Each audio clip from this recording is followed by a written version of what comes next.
Hi, my name is Susan from Pan American Gem, and I would like to show you the technique for wire wrapping. And this is also known as a rosary link. So I will be demonstrating the technique used for making this necklace, although I'm not going to make a full necklace because it's just very time consuming. But you can appreciate I'm going to make it several times and you'll be able to see how they're linked together. Now what you'll need is a strand of beads. You can use any size. I'm using for this project 4mm faceted labradorite beads. You'll need pliers, chain nose, cutting pliers, and round needle nose pliers. I'm going to show you something unique about these pliers. We use the Beadsmith, and we sell the Beadsmith products. Now, one thing that we do when we open up a new pair of pliers is that we notch them.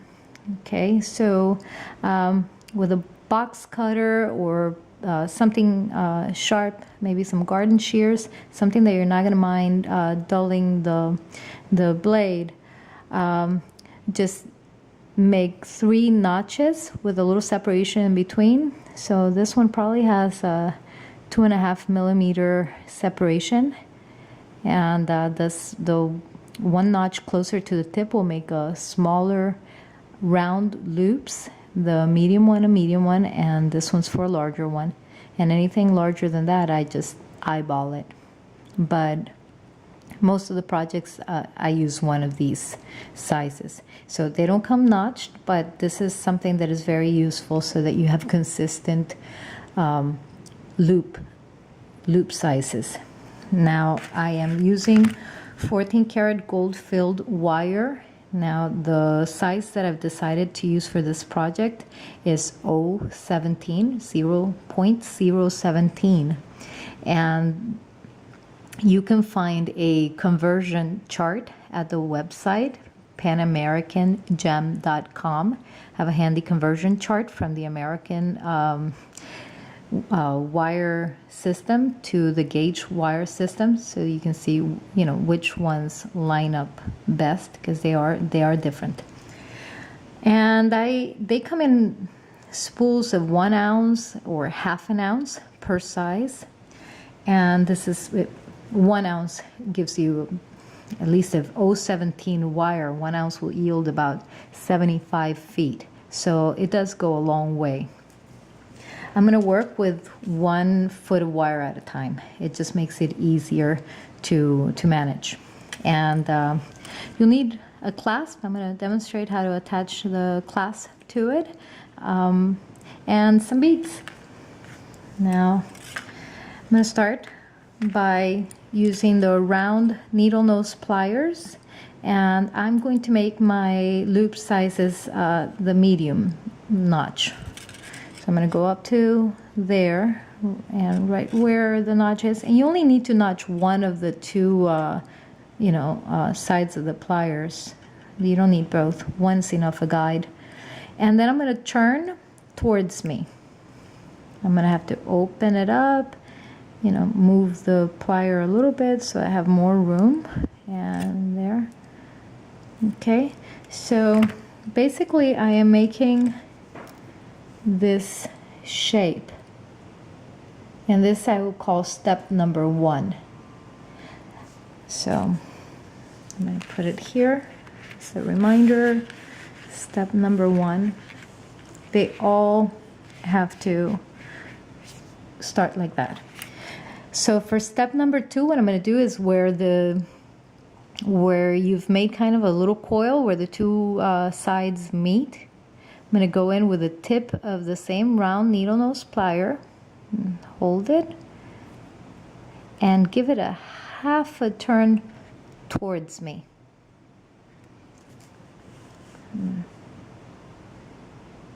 This is what it's supposed to look like, and I'll call this step number 2.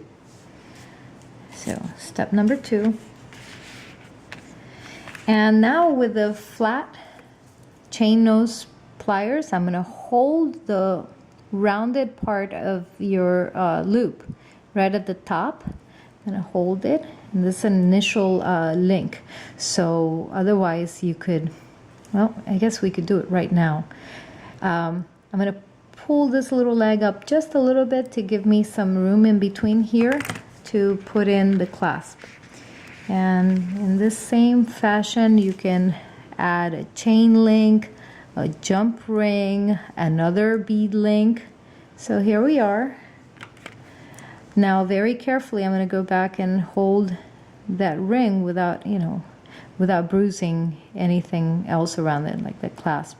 And with my free hand, I'm going to grab that little end of wire and start wrapping away from me.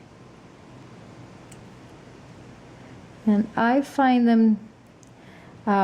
that 2 times around gives it a secure and delicate look. So I'm going to stop at 2 wraps.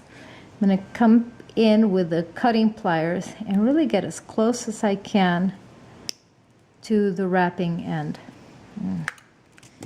And that would be your step number 3. Okay, here I obviously cut the little end off already. So now I'm going to string in my bead and repeat this procedure on the other side. Let's see if I find the bead hole. Here it is. Okay.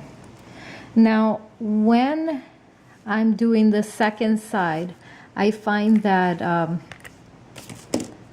for one, you straighten out your wire.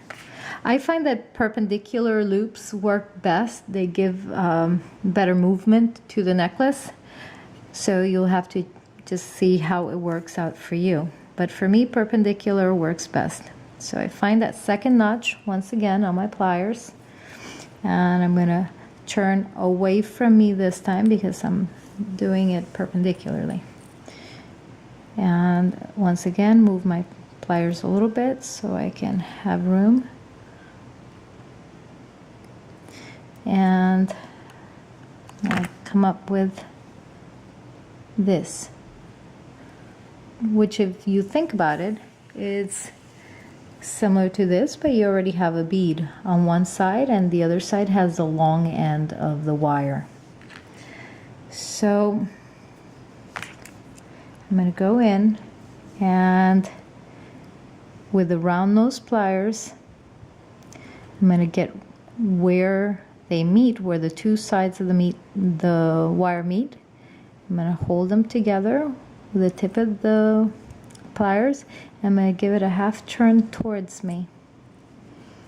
And that gives you this. Okay. So, which in essence is the same here, the same step that I showed you earlier. But on this side, what you've got is the rest of your wire that you're working with, and on this side you have your bead. So it's basically the same thing. Now once again, with the chain nose pliers, the flat side, so that I don't bruise them, gently, you don't need to squeeze real hard, just gently hold the loop together while you turn the wire to wrap it with your free hand. I'm going to be wrapping away. Give it 1 turn and the second turn until it's snug and with no gaps.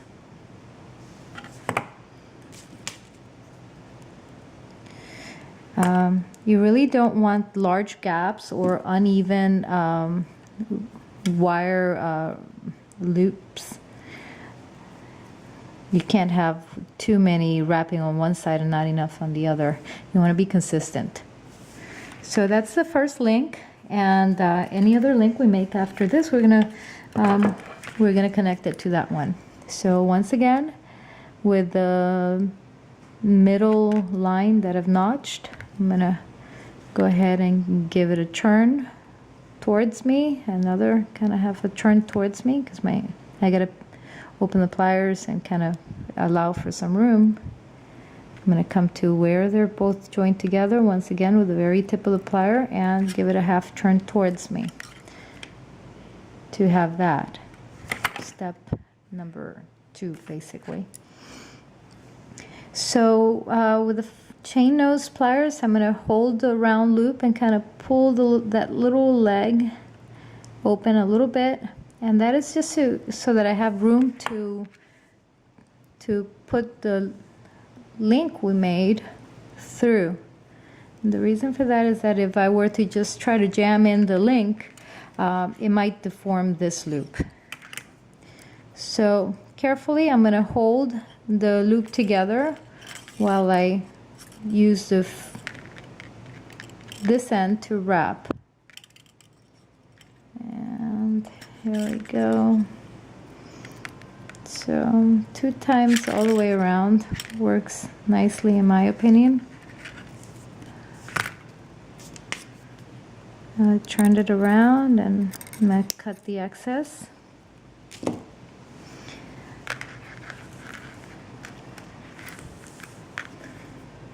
And attach another one. So once again, I'm going to do the other end perpendicularly. So if this side is round this way, then I'm going to do the other one in that direction.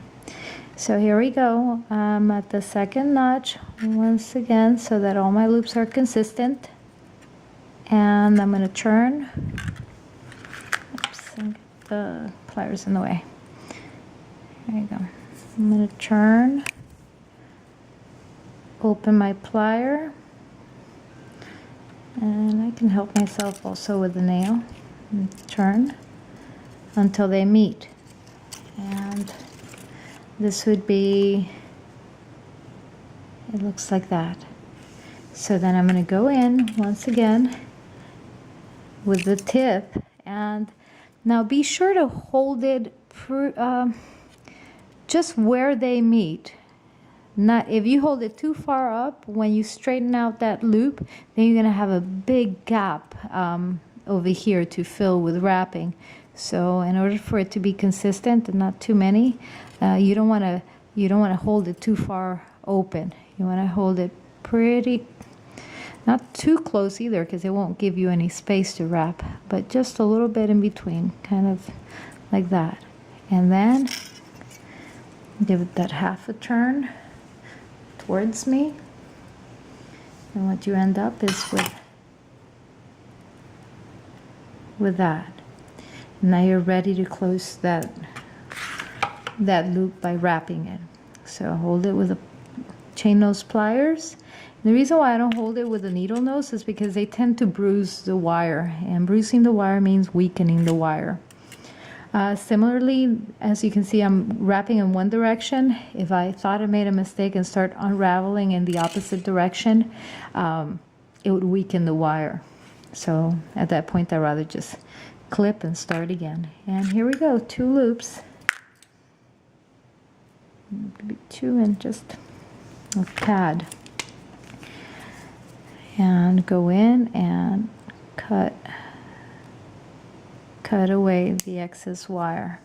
And these are great because they're very pointed, so they really help you get close up to the meeting place and snip that off. Now, one thing that I do most of the time after I'm done is that I go back with the chain nose pliers and tuck in any little bit of wire that I might have sticking out, because you don't want it to snag on clothing or irritate the skin. But like I said, these wire cutters are really good, and they're able to get real deep in there, so much that I don't really need to tuck anything in. And if you like this video, please share it.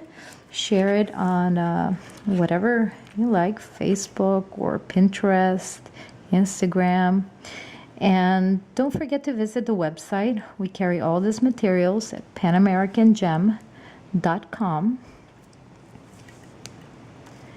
And I also have some finished necklaces that I make on my spare time at Etsy under the name Pan American Gem.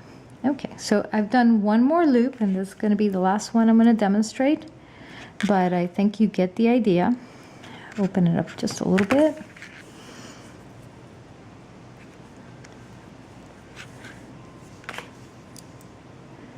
We put in that link. Now I'm going to hold it close with the chain nose and wrap and wrap until I get the 2 full loops around. Come in and clip, let's see, clip the excess off. I try to put my finger over it so that this little piece doesn't go flying and hit me in the eye. Guess some people would rather wear goggles, but you just have to be careful, because they do go flying sometimes. All right, now if you've noticed that that maybe this wire got a little bit crooked, it's a good idea to straighten it up now. Now I'm going to do the perpendicular loop. Oops. Here we go.